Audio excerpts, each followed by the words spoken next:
Hi, I'm Nick Riccio, currently a science fiction author. Previously worked on Wall Street for many years and currently a rare book dealer. I have a long history of interest in science fiction and end-of-the-world movies. Ever since I was a kid, I loved science fiction. I used to read books by the volume, all science fiction. Eventually that translated into movies and TV shows. With respect to post-apocalyptic films, I saw two films in the early 60s that really shaped my interest in this.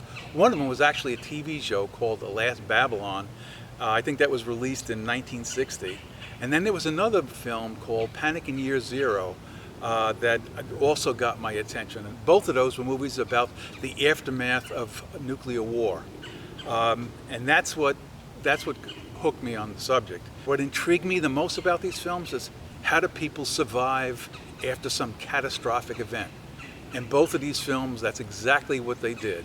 They showed what kind of survival skills that you need to get through it. And it's sort of like starting out in the 21st century, but having to go back to the 19th century. Think about that and think about the skills that might be involved in surviving. So that's what got me started. Now, if you're looking for more detail, I suggest you pick up a copy of my book, Seeking the End, Post-Apocalyptic Films, 1916 to 2016. I start out with the very first post-apocalyptic film, appropriately titled The End of the World. It's a silent movie. It was a Danish film actually, about a comet hitting the Earth. I take us all the way up to World War Z and beyond.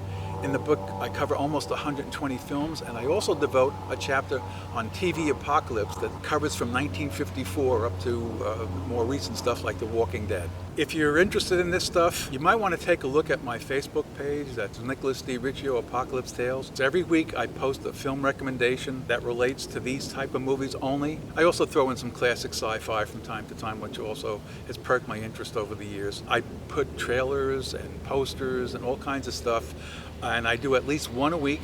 I kind of give a little narrative about the film. You could look at that and maybe decide if you haven't seen it, maybe it's worth checking out.